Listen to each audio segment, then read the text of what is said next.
Hello everyone and welcome to a new video.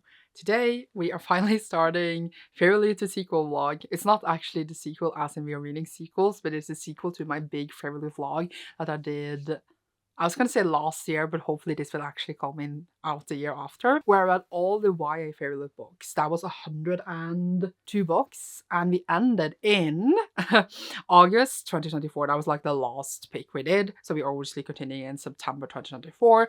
I am thinking this will be 12 books, like a full year of Fairyloot books, YA ones, and then like throughout the year have like been reading them like the month after they have like been in the Fairyloot, because they're often like 1 month earlier or like some weeks earlier from publication in like the boxes. I don't actually have the YA subscription because I have too many subscriptions, but I like get the books in the B etc. or at work etc. to be able to read them for this vlog and give you the thoughts if you're interested. This is the stats we ended up in a YA main big number 1 vlog. This is number 2. I don't know what to title it. I don't remember the stats in this moment, and I don't have them saved anywhere on my phone or anything. But it wasn't like great. I did not have like the best time. I kind of at the point was planning my funeral. But things are looking up, guys. I have not hated my life too much so far because I have read 3 as we're starting this. And then I just procrastinated and started this vlog. So let's quickly talk about some books, because that's why we are here. I have been enjoying listening these to audio because it's like really easy audios to have on. It's like a thing I'll have on the side, and it's like easy to get through like an audio in a month because I read like maybe 5 a month anyway. So that's how I've been, not all, but like I've been surviving, I was going to say. For September 2024, where the box is called Mastermind, we had Dagger and the Flame by Catherine Doyle. This is read by Freddie Carter, if you did not know. I did not know. I was listening to the audio and I was like, this voice, it is haunting me. And it is Freddie Carter, who is Cass Brecker in the Shadow and Bone show on Netflix. If you didn't know, now you know. If you like Freddie Carter, if you like Cass, then you have it. I was just looking at like the synopsis. What does like it actually say? Like what is described in the synopsis? It said it's an enemies to lover romance, perfect for fans of Sarah J. Maas, Lee Bardugo, and Stephanie Garber. We have a city. It is Phantom, that is the kingdom, and we have cloak and daggers. So the cloaks are the thieves and the daggers are the assassins, and we have a main character, one of the main characters, because it's told in dual point of view, just had her mother killed and she joins with the thieves, where like she is trying to find out like who killed her mother, or like how her mother died, and like wants revenge, or maybe revenge is a bit strong, but she wants to find out what's going on. And then we have the dude who is an assassin, and then they use like certain like dark powers, and then they come together and need to work together. He's actually ordered to kill her, but then he doesn't want to because other stuff comes out, and then the plots are revealed and stuff goes on after that. It maybe sounds like a very typical setup of a story. It is. Like it's not giving, when I read it, like it didn't give anything that you haven't seen on the table before. We have assassins, we have thieves, we have 2 characters that are on like each side of like this thing. It's like the leaders in those, I was gonna almost call it guilds, don't like each other. We have plots of murder. It didn't give any plot twists or reveals or like stuff you haven't seen on the table before. That does not however mean that it was not an enjoyable story. It was a bit sexy to be a YA, a bit steamy. It had like fun banter. It had like solid characters that you wanted to see like what is going to happen to them. That doesn't mean, however, that I loved it, but it did mean that I was entertained by it. I was entertained by Freddie Carter whisper / talking angrily in my ear, and I was invested enough to see where the story was going to go, even though the whole film was predictable. Even like what was like the plot twist and like everything behind everything was predictable, but I still like, I found it fine, and I gave it a 3-star. Like it wasn't incredible, it wasn't terrible, it was entertaining, and I feel like the tone of the story, it knew where it was putting itself, and that is why I think it did a good job for how it presented itself. Like it knew its audience, it knew who it was writing for, and I think it was done well. Apparently, it is a series. I just saw that now. Has the sequel been announced? The Rebel and Rose is the sequel. It was fine, okay? And apparently it did really well, according to this. This one, at least, I had a bit of fun with compared to a lot of the others Fairyloot books. Okay, so for the next one, the reason I used so long starting this vlog is because the next one I needed to wait until I got my hands on. And that was Air by Saboteur. I actually do have the Fairyloot edition, as you can see. And that is because I bought it off someone on Instagram. I just wrote on the like announcement for Fairyloot, does anyone sell their box? And then someone contacted me, and here we are, very happy about that. This is a studying edition.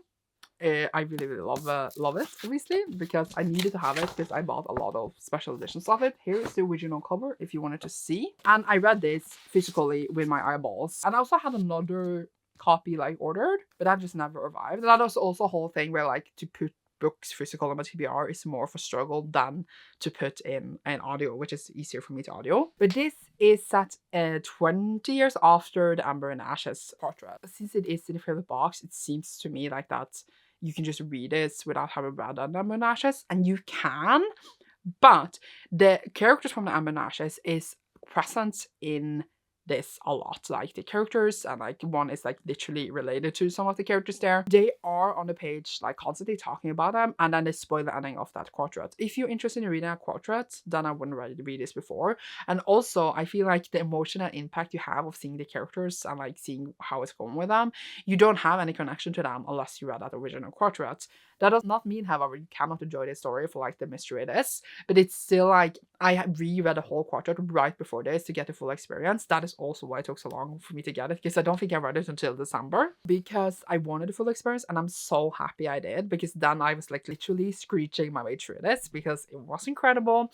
We do have different characters from Ember, to spoil, like the children going around and they're gonna solve these like terrible murders as has been happening. And then we have different POVs. We have 3 different main POVs, and then we are moving around the map. So but here really expanded the world in this. Like we have lots of more different places than we had in the first trilogy, the first quartet.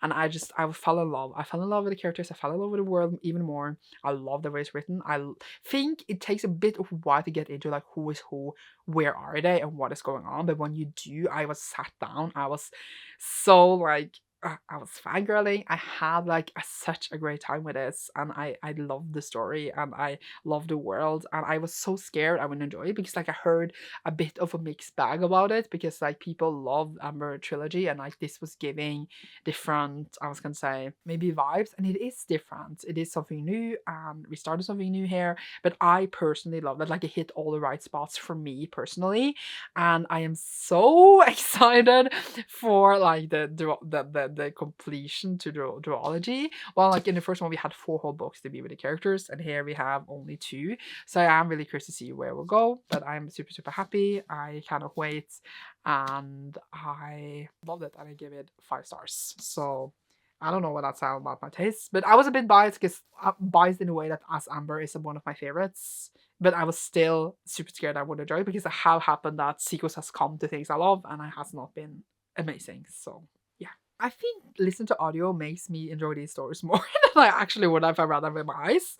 But I have only read one more, and we have For She Is a Wrath by Emily Varga. We would then be in November 2024, and this is a standalone, but it is potential in there for a spin-off, and it's Pakistani romantic fantasy. We have like jinns and stuff in the story. We have been in prison for 364 days, and we have a main character who has been just thinking about revenge and escaping from this prison for all those 364 days. She does escape. I don't know what else to tell you, it's not really a spoiler, but it is a lot about like the escape, etc. And then her like planning out her revenge. It is a lot about like if revenge is worth it. It's like, is it worth it to take revenge, to like sacrifice your soul to get revenge in a way? And then it's a lot about like rage, because like it is called For She's Wrath. There's a lot of rage inside of her, and then it's like her come to terms with a lot of things that happen. There is some twists. There was one really good twist in this that I really enjoyed actually. Then we like trying to figure out like who really betrayed her, like how did she end up in prison because of these people, etc. Then she's out to get revenge. I thought like the magic was interesting. I thought the twist was a bit fun. I just like didn't love the whole like, oh, I'm gonna get revenge part. I don't know, it was like just very intense, repetitive, a lot. Like we kept repeating over and over and over and over that she was gonna get revenge, and I was just like, I get it, girl, you're gonna get revenge, but you don't need to tell me every 4 pages, you know, or 4 minutes, because I was listening to the audio. It's still like thought the magic system was interesting, and I thought like as I said, like some twist was fun, but it was very angry, as I'm told you now 4 times. So I felt fine about it. I gave this 3 as well. Reflecting should have been a 2, but I like when I read it, I enjoyed it enough to give it a 3. I do think like there were some ups and downs, like the beginning and like the prison escape. I was like not that invested.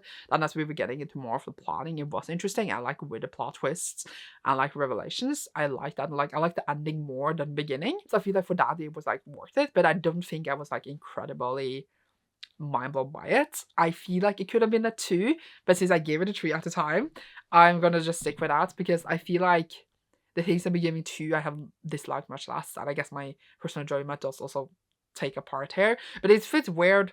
I was just reflecting out if it feels weird to give this the same as Dagger the Flame, but I guess like I enjoy Dagger the Flame in different ways. But they both just like I guess suffer from like not being able to go like that step farther for me to completely love it. That was that. So now my upcoming plans I'm going to show you. I need to get up. In December 2024, the pick was A Language of Dragons by S.F. Williamson. I own this, but not the Fairyloot edition. They had this beautiful like sprayed ad edition that you can just like get like normally in the stores. I also know that larger stores did one as well. Look at it. It is beautiful. And because of that, I ended up buying it. Will I enjoy it? We have no idea. But I fell in love with this cover. So this was the December book, but obviously I didn't get it until January because that was when I was like officially released. I just think it is a stunning book. The audio is on Everand, however, so I am planning to probably just audio it anyway, but I have the copy.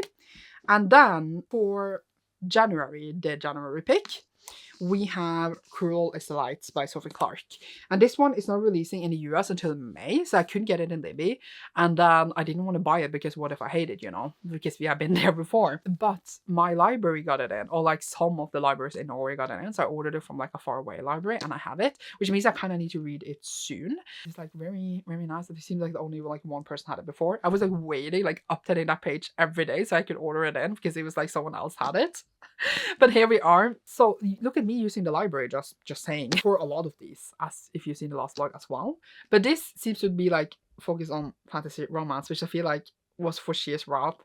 Air has a romance as well, and Dagger the Flame is basically fantasy romance as well. That is what's trending. I mean, it's always been romance in YA fantasy, but I feel like it's like promoted in a different way. And I like you want to say the audience that it is romance before it's like you're not talking about romance. But this one, I mean, like I want to say that this should be more dragon focused and like more fantasy focused because look at it. You know, I don't know because I haven't read the synopsis or anything. So my plan is I need to read this physically because I can't get the audio. And I'm planning to listen to this soon, but I need to listen to some other stuff that is expiring before. And on Everand, I don't have a deadline. But I want to talk about this before I talk about this. So I need to kind of hurry a bit. I could also just cut it around, I realized. Upcoming are these 2.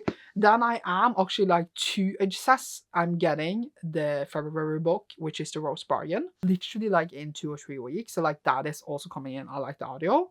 And we shall see for the next ones after that I put like a bell on so that I will get a notification when they're out in Libby. I need to be really on top of this so I don't fall like super behind. I need to read everything in like, well, if we were in August last time, we should be in July when this is over, or like in August actually, since it will be the month after. But I want to be on top of this, and I am having a fun time reading them as they are out now because it's really interesting to see the trends and see what is popular now instead of like I had to go back to what were we in 2016 when we started. Yeah, it was like literally March 2016. That was a whole different time, you know. So I am having a fun time seeing things that are popular now and then like actually reading some new releases and like get prompted to do so. Should have basically just got in the YA box, but money and all that. To see me when I read those 2 or one of them at least. And I hope you enjoy this vlog as well. Hello. So I went away for a bit, but this morning, like half an hour ago, I did finish A Language of Dragons by S.F. Williamson because that was my next audio. And as I showed you in the last clip, this was the next one that we need to read for. It is December 2024. The theme was dragon lore. I didn't know what really to expect from this because now we had a lot of, I feel like, similar, while not similar books so far for this Fairyloot line. Not like the last one because that was so many books. Like the first one is like kind of romantasy. Air is like a murder mystery, but like with a known world, but then a new world, and then like There's obviously romance, but like it was a different thing altogether. For She's Rat is an revenge story, and A Language of Dragons also does remind me of a lot of like other YA, but at the same time different. I don't know how to describe it, because we have a main character, we are in this world where there's dragons, and our main character's parents were just arrested because they apparently are rebels, because the dragons and the humans went into this alliance a couple of years ago, and it's not really going that well. Dragons used to be like scholars, they used to be great parts of society, but now they like can barely get like labor jobs, or like they like barely have any rights in the society. Humans are also put in this class system. So we have like first class, they are like the best. Second class is like kind of good. And then third class and down is when it gets really, really shitty. Wait, was there anyone down? Or is like third lowest one? That was a good question. Because now I was just like, did I ever mention someone not being... So everyone was just put in third class. Most people are in third class, obviously, because that's how the world works. I just realized they never mentioned anyone like in 4 class. They said only 3 classes. That's just a bit silly since I just read it, but I just like... my brain just took in that information, and I just never considered that they never mentioned another class when I saying it out loud. We have a main character who is in second class, and she wants to be a scholar. She's a really good linguist. She's like knows 9 languages by heart. She knows the different dragon languages, etc. And then her parents are taken in as traders to this alliance, to like the government, and she starts this kind of, I was going to say academy, but it's not really like a school. It's more like they are there to solve different things. There's different really, really talented young people there, and they are there to solve this whole war, as this new rebel has just blossomed after she made this deal with a dragon that she freed to burn down this tower.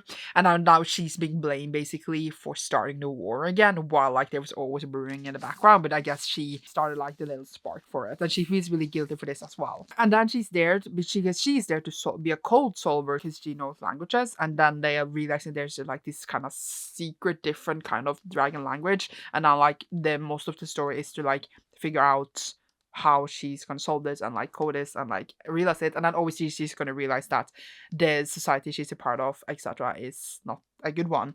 And I do believe it carried a lot of interesting things. I do believe that it would definitely focus a lot on dragons. Really love to see it.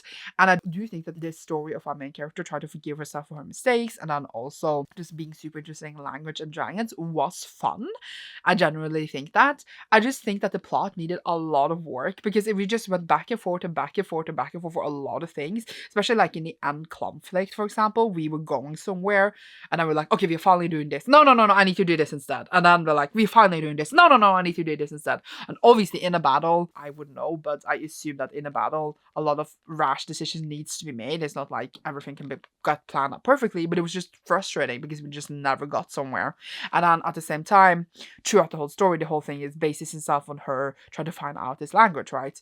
And it just wasn't that interesting. I feel like the way she found it out, and she was like, everyone had like been trying to research this for years, and she was just so smart and realized this at once, and I was just like, really? But also at the same time, she's the main character, so she needs to be special. But I was just at the same time, I was like, okay. So it wasn't bad. I generally enjoyed a lot of parts of it. I was interested and invested in the story. I just felt like the plot was just, it amped you up a lot for like, oh my god, we are dragons, parents rebels, which is a thing. The parents are rebels, and then the kids needs to do something about it, like in different stories, honestly. And I enjoyed it. There was a lot of side characters too. We kind of have like all of these people together, like go to school together. And I just couldn't care for the main characters. I couldn't really care for our main character even, because I just felt like I never got her close to me that made me care for her. There was like a little romance. I didn't care for that either. I just feel like, why did I care for her? I cared for the dragons, and I cared for seeing where the story would go. I checked Goodreads and I was like, is this a standalone? Because it doesn't say it's a series, but it's definitely a series because it ends in a way that's... it's not a concluded story, but because I was a bit scared it would be a concluded story at the point, because it was going really fast at the point, and I was like, are we going to wrap up this whole thing now? Because that would have been shocking. I mean, honestly, sometimes just add 200 pages to your book and you have a standalone, even though it was apparently a long book because it's almost 500 pages. I just didn't check it. Yeah, even when like a really shocking thing happened in the end, a really emotional thing happened, I still was just sitting there like, really? And then there was like this little twist like kind of in the end as well. I was just like, really? Because it just kept trying to surprise you and kept trying to give you these twists. And at those points, I just felt like it'd been so many turns and like things that made me lose interest of it. But I didn't hate it. As I said, was entertained by it. I don't think it was badly written. It was like also a quote that reminded me a lot of Babel, whatever we say. It was like an actor's translation something. Where is it?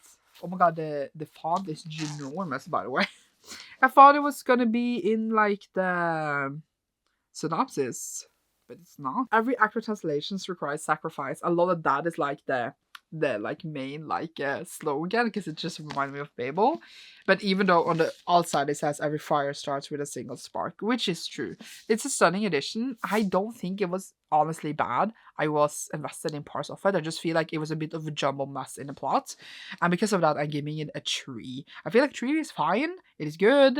It was solid. It was like a bit refreshing to not have like super romantic focused story, I guess, in these as well, because that's what we have often. But at the same time, we had like a really like random little romance, and I'm like, why do we always need a romance in YA fantasy? Why? But yeah, it was fun. I feel like if it could have been adult, if it could have written the not as a YA audience, it could have explored so many more cool things. And I just feel like it needed to be edited a bit more to be really invested in its like the way it carried its plot, because it was just like a bit jumbled. Now I decided, as I showed you last time, that my next book is Cruelest Light, because like I have it at library loan. I want to finish it so I can show you it in this vlog, and then I can return it, and then that is the next one. So it is for January 2025, Unholy Alliance. I can definitely think that this is a romance focused one, just like from the cover vibes in general, which is, it is nothing wrong with that. I just feel like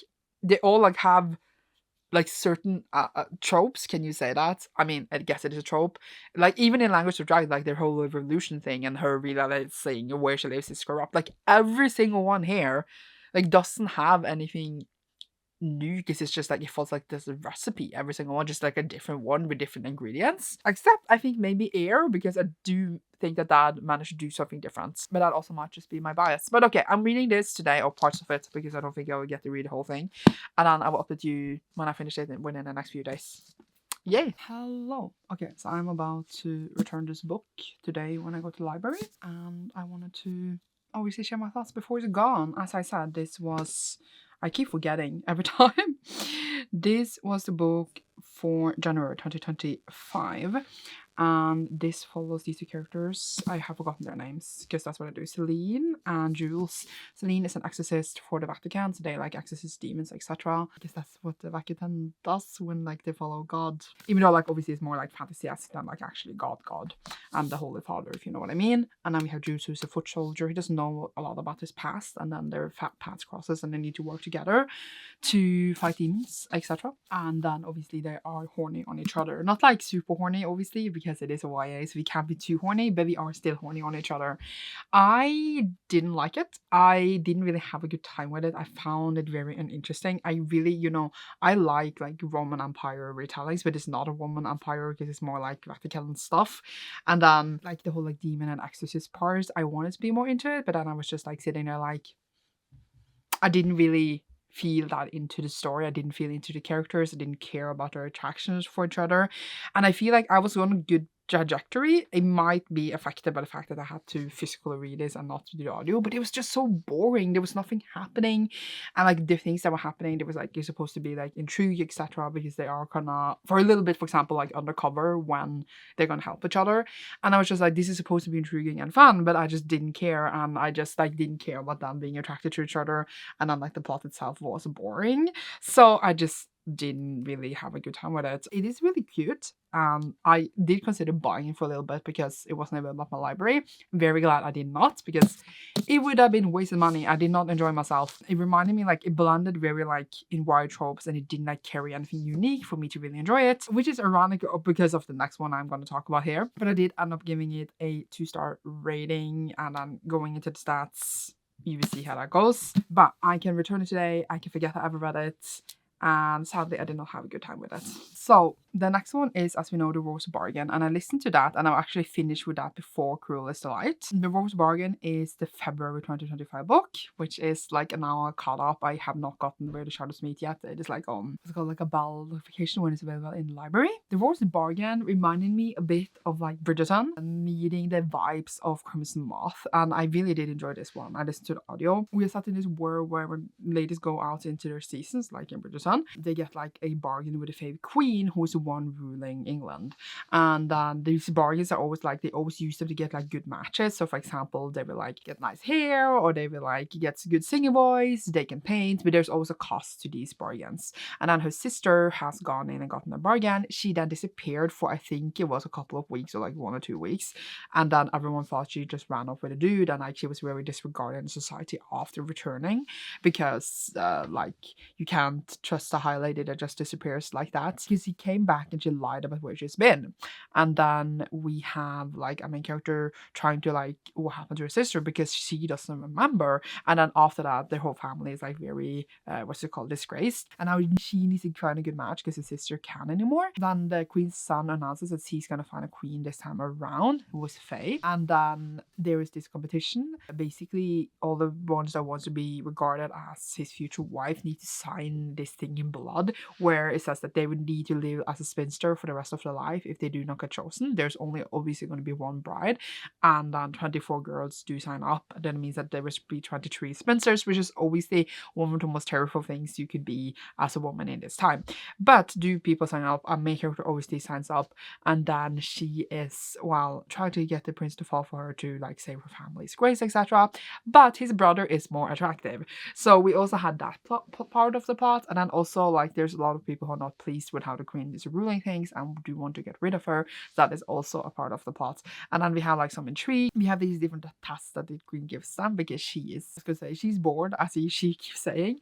And then things play out from there. I did find the story having many different parts, like wanting to save her family, wanting to survive this competition, wanting the prince to fall for her, and also falling for his brother. And then like there's like different plot twists and like different secrets reveal about like different parts, like with the queen, with the princess, with her sister, etc. I do believe it all came together in an intriguing way. It did carry its different like plots and mysteries, where you kept you enough intrigued on all of them to then come together. It reminded me of Cruise and Moth a bit. I do think the romance in Cruise and Moth is much better, but it reminded me of that in a way. I feel like it was told like it is a YA fantasy, it knows it's a YA fantasy, and like yes, it falls into some of the tropes in a YA fantasy, but it still did it in a way that was just fun. I was entertained. I had a good time. I was entertained, and I wanted to see where the story was gonna go. I was intrigued. I liked like the different clues we got. I liked how the different characters reacted to things.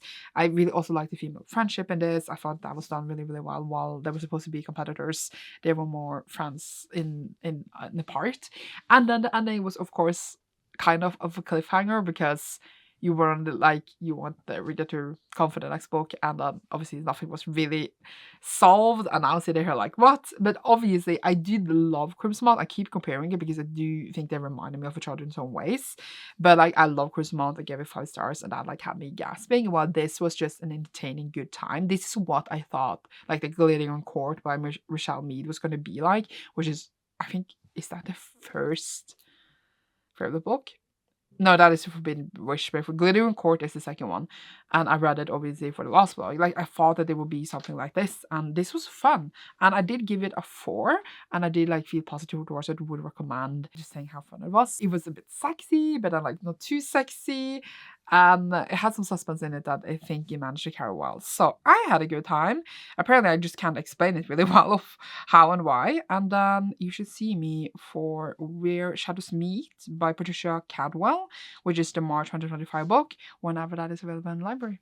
See you then. Hello. I have finished the next book for this vlog, which was, I need to double check because life.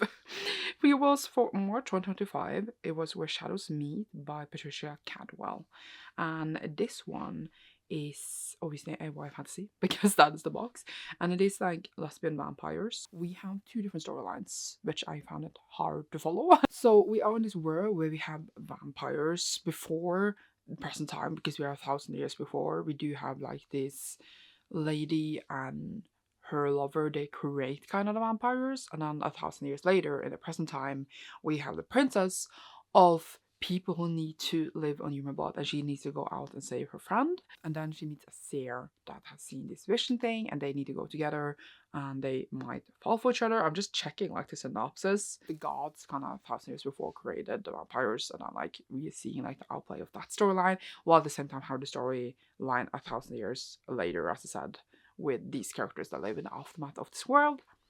And at first, I was just like, what is going on? Like, I was trying to get into the story. We start out with like the 1,000 years previous, and I thought that was a prologue because obviously I don't read synopsises, so I didn't know what was going on.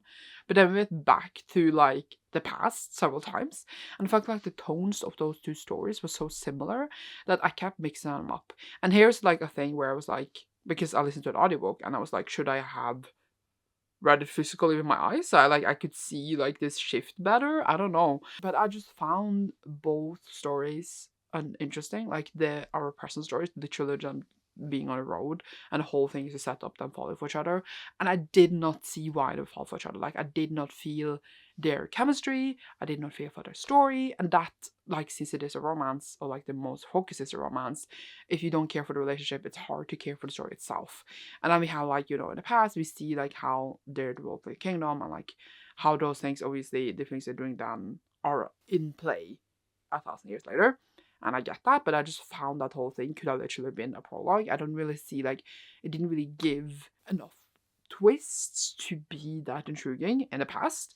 But I'm wondering if they're like going to keep doing that in book 2, because it definitely like ends on a cliffhanger, and it's like, I overall thought it was very messy. I thought at first it was a bit interesting, but then it kept, like, as I said, shifting, and I felt like nothing was really happening, and I felt like I didn't really care for the characters. I care for the characters actually more in the past than in the future, but then they became quickly very uninteresting. So I didn't really have a good time with this one, which I feel was a bit sad because I really, really enjoyed Rose Bargain. But I mean, I didn't really enjoy the one before that, so. But I've been feeling fine about everything except like Cruel is the Light, I think. Because like I found the others like okay and entertaining in different ways so far. So I felt like I'm feeling pleasantly surprised about the different picks, and like I feel like we had very different books at least. But this would just fall into like a really boring romance. But I felt like it could have been cool because we had lesbians and we had vampires, and I feel like this is the one that should have been super fun. But it wasn't. And I did end up giving this a 2-star because honestly, after I was just like, what the heck? why did I spend time on this? Obviously for this vlog, but in general, I just felt very unsatisfied, and I didn't really feel it gave anything, or was it complex enough. Not that I expect that much complexity from a YA, which is kind of rude to say because YA can be very complex and very cool, but it just didn't give, it wasn't even like fun. Like the Rose Bargain was fun, and I was ready for cool twists, but this wasn't fun. It was very confusing and a bit messy. And as I said, I gave it 2. The next one, I'm waiting to come off hold. It says it would take 5 weeks, but hopefully I hope it will go faster. Not that it matters, because this is going to be of a couple more upcoming picks. Anyway, I guess you should see me then. Hello. I have now read the next book for this vlog, and we are kind of closing into the end, but not really, because it's like months away. But I read the next, which was for April 2025. The Glittering Edge by Alyssa Villiers. This is a very purple cover. It looks like an old paranormal YA classic, I would say, and it's exactly kind of what it is. We follow a young girl who's just living her life in a small town, and there's these 2 families. She's not a part of these families, but there's these 2 families that hated each other. One of the family claims that the other family has cursed them, and like they hate each other, and like the 2 boys from each family gets head to head all the time at school, and she goes to school with them. She goes to this party, they go head to head again. She goes home, and her mother is in an accident and ends up in a coma. It turns out that another person from one of these 2 families fell in love with her, and when the people from this family fall in love with people, that person gets cursed and died because they're cursed so they can never love. And they say that this other family is the one that gave them this curse. However, this other family that is witches has like fallen into kind of, I was gonna say, despair. Like they are poor, they're not doing well at all, they don't have any money, people don't trust them because of this curse, while like the family that is cursed is like super successful business people and like super rich. She's now caught in between 2 boys that now needs to work together to try to save her mom to solve this curse. So it is set in a small town with witches, etc. And it's very much like, I think, so reminiscent of like paranormal romance YA. I actually laughed at some parts because I was like, oh my god, the fact that you can write this in 2025 is incredible. I feel like it really drew me back to that time, and like I found it super enjoyable at first. Like I loved the witches part, I liked the like curse part, the way there was like drama, and I do think like all the elements worked well together. Like we were building this world, these relationships, etc. She really truly cared for her mom, etc. And I was thoroughly enjoying myself. Then I feel like we just went on and on and on. I feel like there was some parts of it, like while I get that it is really playing into like the certain tropes of its genre, it was like certain parts that I found a bit boring. There's like this competitive girl on girl hate, and I just like, I'm very tired of that trope that there's always like a mean girl. I'm just like, why? I wish like we didn't fall into that trope. For me, that's like very boring and basic, even though like it's very typical, and not saying the book is bad because of this. I just like, for me, that makes the books less interesting. And then I felt like it was just very long. Like it took a really long time for us to get places. And then as we finally are getting closer and closer to a conclusion, it's not really a conclusion because it's clearly going to be part of a series. And I'm not saying that that makes the book bad or anything like that. It's just like I was really on a high of being like, I was transported back to 2010, but then I felt like we were jumbling a bit with the pieces, and I wasn't enjoying myself as thoroughly as I was in the beginning. And then I realized I just like didn't particularly, for example, care for our main character, like the girl, because we do follow the POVs for both the boys and her. So it's not like she's the main because like they all get their time to shine. But like I just felt like she was just a very uninteresting character. I was waiting for like a certain plot twist about her because like I'm like, there needs to be a reason she's here. But I just feel like it never came, and I just found her a bit boring. And I like the boys fine. It's typical, like one is a nice boy and one is a bad boy, etc. And there was also like obviously loads more I felt on the background of the whole story, more diversity, it being now published in 2025 than a book that would be published at this time would be white and straight as possibly can get. So I obviously enjoyed that, but overall I just felt fine about the whole thing after a while. The cover is horrendous. I saw the Fairyloot cover and it's much prettier. I will pop a picture if I remember. I felt fine. I felt fine about it. I actually, when I saw the cover, I thought it was gonna suck so bad because the cover is truly terrible, even though I know it's throwbacking. I was just like, what is this cover? And I was very surprised when I like noticed that it looks much worse than it actually is, and I was entertained, and I ended up giving it a 3, which I do feel like it's fine, because with Shadows Meets, which was the last one we had, as we know, I gave that a 2 and didn't enjoy that at all. So I feel like this is much better. And also today I did start the next one because it came off hold on audio. It's here. It is The Floating World by Axio. It was released, like I got this, I feel like almost a month ago physically, and then the audio came now in Libby for me. Obviously, the Fairyloot edition would be the UK edition, and then like they would have read on it or something. I haven't actually seen it yet. While this one is the US edition. I actually really like Axio's US covers, and I'm enjoying this one as well. I just started the audio, and this is obviously for May 2025. Right now, it seems to follow this girl that has powers, and she has like an immortal life. And then she's traveling around this caravan with her aunt and uncle, and then she had to use powers because this demon attacked them. And then now she needs to go out on this journey beyond the mountain, where it seems to be like where spirits and maybe like other supernatural beings live, or to the floating world. Maybe that is where we're going actually, but they called it beyond the mountain first to find a cure for her uncle that's sick in the attack. We also follow a soldier that lost his memories, and he's trying to find his brother, and then he is tasked to take a bounty to take his girl back because she used her powers and everyone could see it because it was like a really bright light, a bit like Alina and Shadow and Bone. And now he's going out after her, and I assume they're gonna fall in love, but we haven't gotten that far yet. And there's a lot of other bounty hunters after her as well, and it's set on the backtrack. It seemed like first we were like an underground world and then like an upper world, so it reminded me a bit of like Arcane set up like that. But then there's also the floating worlds, and I'm confused of maybe the floating world is just above the world that we're in, and it's a lot of darkness there because it is floating. I feel like we haven't explained that really well yet, but as I said, I just started, so I'm a bit unsure of how that actually works. But as I said, I just started it, and oh wait, there is a map, guys. Yeah, there is an underworld. Look, I wasn't completely gone. Look, like this is the underworld, and I feel like that's where we were. Yes, look, the underworld is down here. And then the upper floating world is here. And then there's also lots of more map. So that is interesting. Yes, so it is, as I said, the floating world is above the underworld, which makes it really dark there. Interesting. So I wasn't completely lost, but I didn't have this map because obviously I was listening to the audio. But she's in the Hardback Mountains. Okay, so the Hardback Mountains, that's where it starts out. It's like over here. So we have lots of more maps that we haven't explored yet.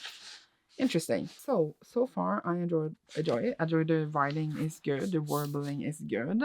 I'm curious to see how these characters will come together. And obviously I bought a copy because I enjoyed other books by Axel before.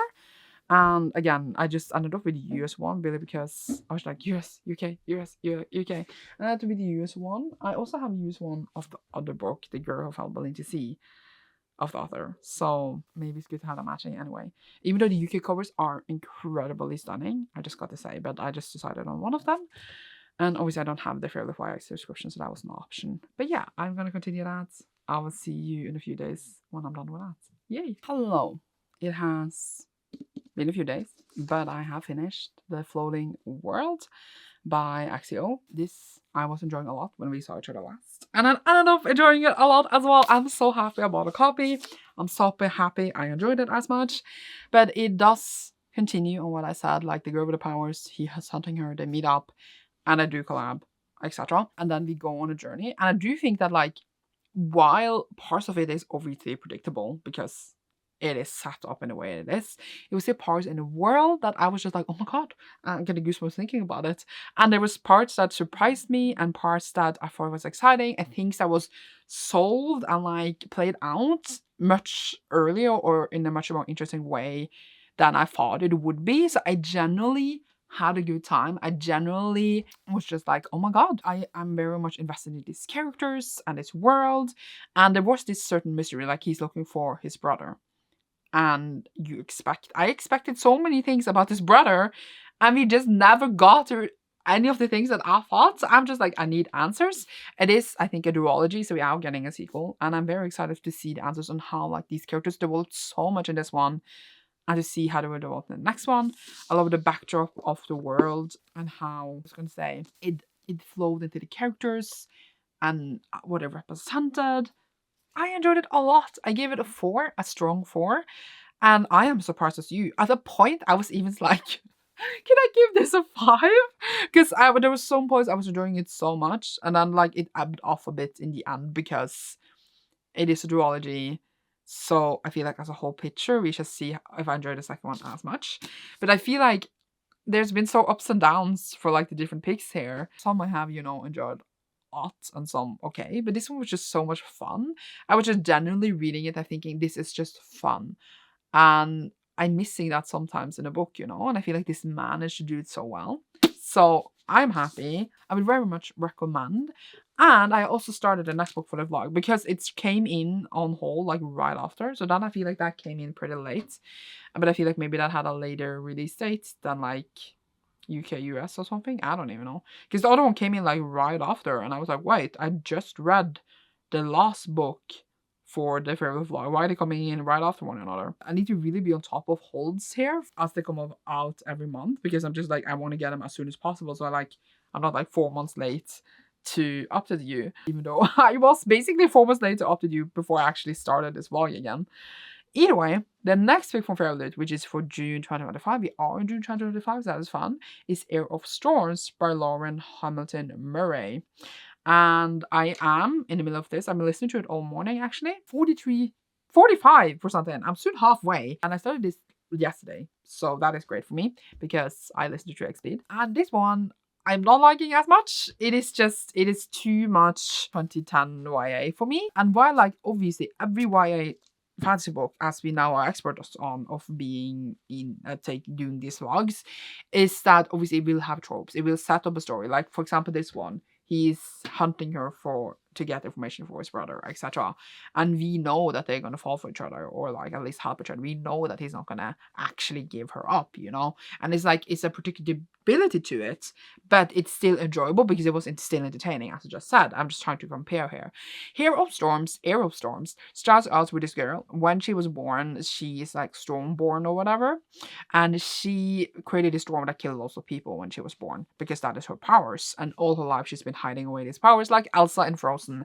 And she hates herself, and like everyone hates her because she killed a bunch of people when she was born. And then there is this competition or whatever, like an election thing, where they're gonna choose out the next heir for the kingdom, and then they need to like compete against each other. And she thinks, or knows, her brother will probably be in this because it's like the most powerful families with the most powerful powers that are entered. She has a twin brother, and then she's also entered. She's like, what? Me? I have never trained for this all my life. And we all like, well, girl, we knew you were gonna choose not for this. And it's just like, fine, she's chosen out for this thing. Why is my glasses still dirty even though I'm cleaning them while talking to you? But then we start these trials, and it's just like, the prince we have, the royal prince, and I'm like, why do we have a royal prince and we're picking out heirs to inherit the throne? I'm so confused. Is it two different thrones? Maybe I have not caught up on that yet because I'm so confused about that part. He's like noticing her, and she's just like, oh my god, why is he noticing me? And I'm just like, girl, please, why does he care about her? I don't know. And then it's just like mean girls there. It's like her family that is just mean for her for no reason, and she's always felt like an outcast, blah blah blah blah, yada yada yada. And then there's this bad boy that shows up, and he has also killed a bunch of people, and no one cares. And I'm like, seriously? What even is this? It just feels very not thought through. I am annoyed by this fact that she even thinks that this is annoying. Obviously, like, it is pointed out within the story. But it's just like, I didn't get why, and it was annoying. Oh, but he's really hot. And I was like, what? So people didn't care that he killed people because he's hot? She's also annoyed by this. I'm just gonna point this out. But still, it was just like super weird. And then they're doing these trials, and it's just like so obvious in a way where every part of the story is gonna go. And I feel like I was trying to predict this all the time, and I felt like I was not predicting it. And I feel like this one, I'm just reading like a recipe of a YA novel, and I'm so bored. But I am hopeful because I have 50% left. It can turn it. It can set up the super typical thing and maybe twist it. Like, maybe it's doing it on purpose. I don't even know if it's smart enough to do that, but I have hopes that it can do that because all the characters are so like one page of like a character sheet, and it's just so incredibly boring. Like the prince, the other dude that showed up, all like the mean people that are just mean to her for no reason. Even her grandmother is just like a snooze fest. And her mother also went through this trial when she was younger or whatever, and she's dead now, and everyone blames her that she died or whatever. No, she died actually in the childbirth of her younger sibling that people also hate. And it's just like a whole thing, and I'm waiting for a twist. I think, and now I'm reading, like, I'm just like, is the prince mean maybe? Or is like her brother actually a little bitch because maybe he's being very nice to her, and I'm just like, maybe he's also evil and mad at her for trying to take the throne for him. Because they also have like the younger symbol that didn't die, but the mother died giving birth to this younger sibling. That they say that the younger sibling doesn't have any powers, and I'm just like, is the plot twist going to be like this younger sibling is going to show up and like sap everyone or something? But it's all just about her right now, like training with the power to be like, oh my god, but I always try to control them. How would I do anything now? Oh my god, I can do it. And I'm just, I don't care. I don't care. So I'm hoping for more to grab onto to care for, but I am not right now. So I will let you know, obviously, because that's why we're here. The pics, YA is just so wild. YA fantasy, it is a wild genre. Let me just see how it goes. I'm gonna go and eat something now. I'm starving.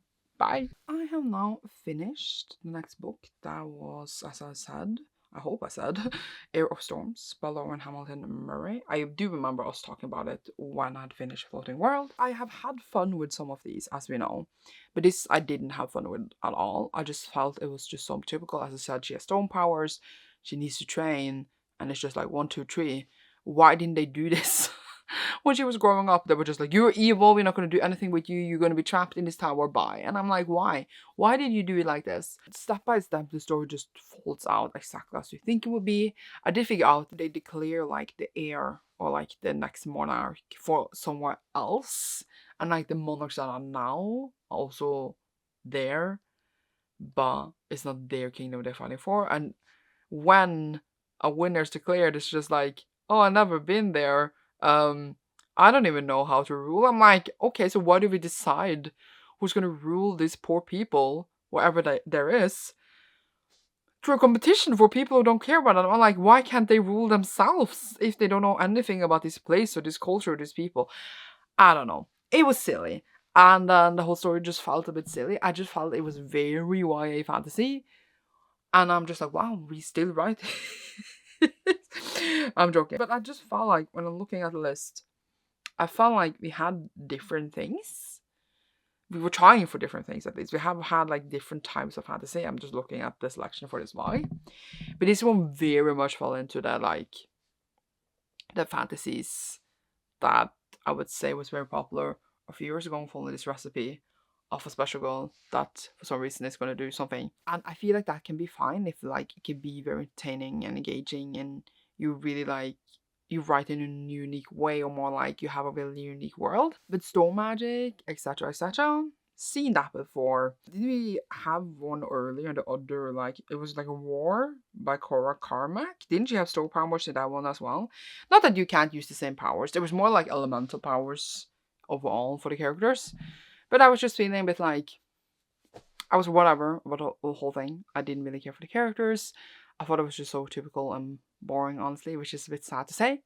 So I ended up giving it a 2 stars because, like, I don't think it needs to get a 1 because I didn't hate it. I feel like it was terrible. I was engaged at times, but I just felt there was no originality or like fun. I didn't even have fun with it because obviously we had others here to kind of remind of others, but I had fun with them, which obviously can happen when we read one genre, because this whole genre is YA fantasy. But that concludes, I guess, my thoughts of Aerostorms. There's like not much to say because there's not a lot of substance in the book.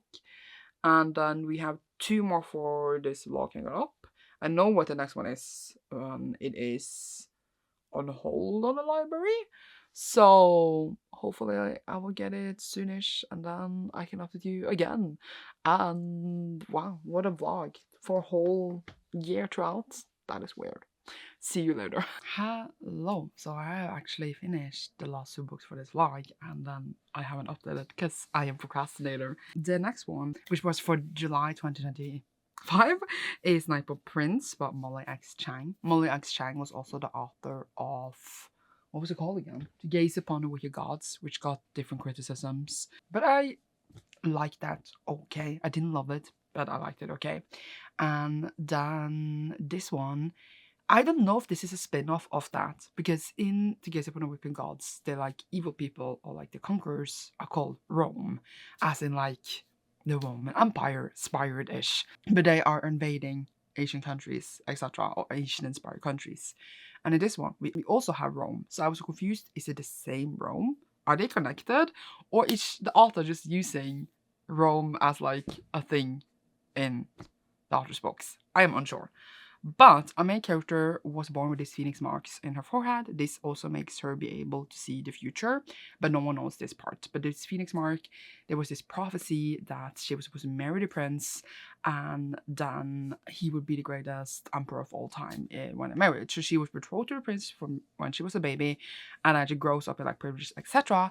But she wants to be more than that. She wants to be more than the empress and have no actual like power or anything to say about it, and she wants more from her life than that. And that is like how the story starts out. She also does care for the prince though, because he is very sweet. I call him a little simp, and they do have like a interesting, I think, relationship. Then we also have her meeting from one of the neighboring kingdoms that Rome has like conquered or tried to conquer.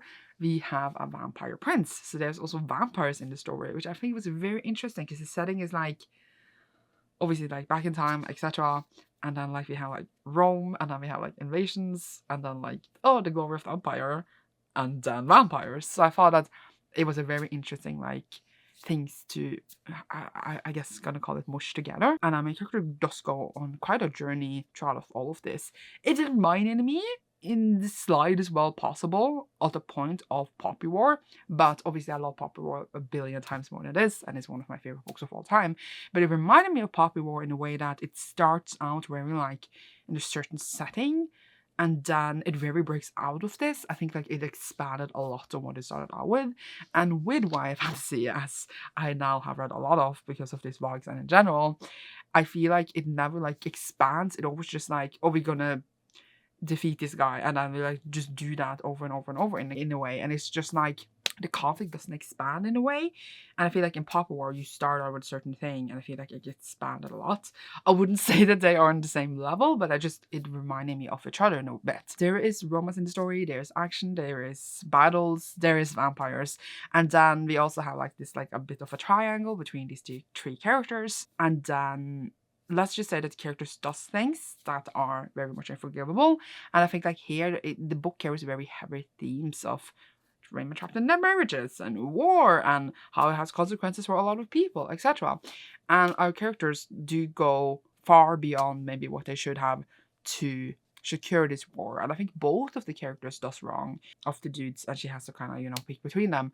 And I feel like here, I feel like the book was the weakest, where it, for me, didn't manage to carry these very heavy like war topics, because I felt like it was, I was gonna say not brain down, but a bit like it was doing very serious things, very atrocious crimes in my head.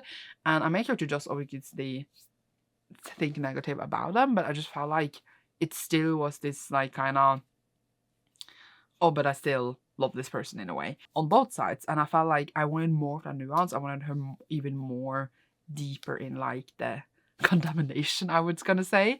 And I feel like it didn't manage to carry those topics that it was like delving into that well. Like it should have been even harsher for me, because it was already being very harsh in a regard. However, I did actually enjoy lots of parts of it. I enjoyed like the romance actually, and I enjoyed like the vampires and the setting, etc. The ending was interesting because I don't think there is a sequel, but a part of me was thinking the whole time that it is a sequel, because like it was building up to like more to come, but there was like no sequel on like the actual book on Goodreads. And like it kind of ends like she does get an ending, and it's not the one you maybe think it will go, but I did like parts of it, and I gave it a 3, which honestly with all of these in this video, I don't think that's too bad. And I did, as I said, enjoy parts of it. And then for the last book for this vlog, because then we have had 12 books 1 year, from September 2024 to August 2025. And the last one was Immortal Consequences by I.V. Marie. And this one is a pitch a bit like Atlas 6. You're set in a school where they are dead, and then the dead people are like spirits or ghosts or whatever we're gonna call them. They can stay in this school, but after a time you will like forget who you are, etc., and like fade into the void or whatever. I don't know how to explain it. But then you can be chosen out as like, I don't remember the exact word, but like as a descendant. I don't remember the exact word for it.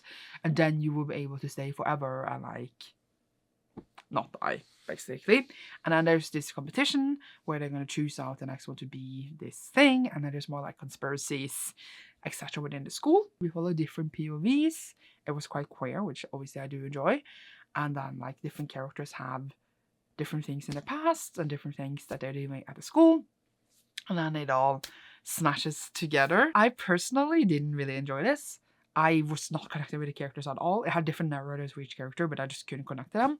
For me, which is actually really sad to say, 2 of them was basically a copy paste I felt for some of the characters in Atlas 6. I just couldn't get behind them. And the whole like plot twists of like the competition they were in and like the reveals, it's just like I was so bored.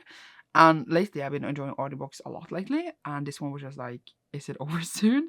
I was just not enjoying it at all. I didn't care for the characters. I didn't think the plot was interesting, and I overall ended up not enjoying it. I think I gave it a 2, but I saw really positive things about it, so I was a bit surprised of that.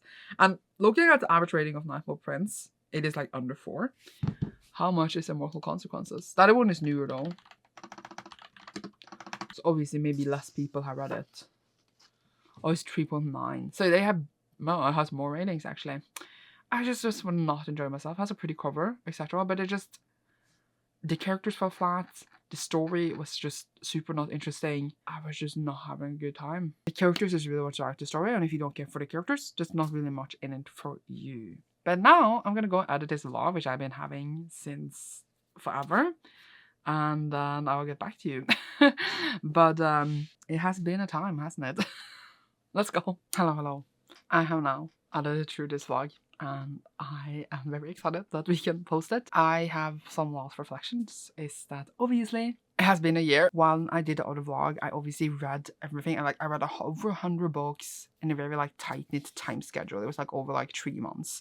And I was very much at the point not enjoying myself. And here there was a lot of the books I didn't enjoy, but it was very much more spaced out. And then it was updates throughout the year, which was very fun. A bit worrisome to keep footage that long, but here we are and we have made it. I still hope you enjoyed. It was weird to just see if I managed to be consistent enough through the updates of how I talked about the books, but I feel like I did pretty okay. I haven't changed that much in the last year, even though my whole life has literally changed, which is very ironic and weird to think about. I am planning to continue with the next Fairyloot books for the next year, the YA box, and I will eventually get to, I think, doing at least the adult box, but I don't know if I'll be doing the romantasy in the same manner. I haven't decided yet. Fractures upon the ratings is that we had 1 5-star overall. If I can look at where I have the last ratings in front of me here. Obviously, I just added it to the top of the ratings we had last time because it is a continuation of overall all of the picks. The 2 stars is leading by a lot. It's over 42 stars, and we only have 6 5-stars for all of the picks. How many books do we have? 114 books. That's a lot of books, but mostly, sorry, I need to look all the way over here to look at my ratings. I would say we had 2 4-stars. That's 3 out of 12. That is above a 4. And then how many 3-stars? 5 3-stars, which I think is pretty great. Because overall we have less 3-stars, than 2 stars altogether. And then, well, how much are we left with the 2 stars and 4 2-stars? I can't math right now. And no 1-stars. 1-stars I rarely get out unless I absolutely hate the book. Especially with this one. I feel like since I was spacing out the books much more, it's very much easier for me to not give a 1-star. In theory, based on enjoyment, I would say that Cruel is the Light, was it? From January could definitely have been a 1-star because I absolutely have no positive feelings towards it. Even now, months later, I have nothing good to say about it. But since I gave it 2 stars at a time, I'm not going to change it now. So I feel like I was much kinder since we spaced out this vlog much more than obviously we did before. And then I can become kinder in my ratings, even though again, we only did have 1 5-star because I rarely give 5 stars in general. I rarely, in theory, never give 1-stars almost, except a lot lately when I'm reading a lot of shit. So yeah, 2 stars is usually what I go for if I don't like it, which is why maybe we have so many 2 stars compared to even the 1-stars. Less 5 and 1 of all of them, and then everything else is a bit in the middle. Someone did the math last time of what the average of how you actually like something in here. I would say 3 is fine, and I like parts of the 3s, but obviously the 4 and 5s are the ones I would recommend the most out of all of these. And yeah, I shall continue. Next up is the September pick, which I obviously have listed up, and I would probably already book a lot of these, but as you saw, I did pick up some of the books myself as well, and I even bought the Fairyloot edition because it's my favorite author. So you should see how that goes throughout the next Fairyloot vlog, the 3rd. And yeah, I hope you enjoyed the Fairyloot vlog, the sequel to the first Fairyloot vlog. Thank you so much for watching. Thank you so much for being here. Thank you so much for the support on the last vlog, which became really long, and in the point in that vlog there was some sound issues that I couldn't fix, so there's that. And yeah, leave a fairy emoji down below if you enjoyed this. You should see me soon in a video. Thank you so much for watching. And if you didn't know, and if you watched this, I also did a vlog doing all of the Lumicore books as well earlier this year, so I shall be doing a sequel to that one as well. That will come next year then, and you should see me soon. Bye!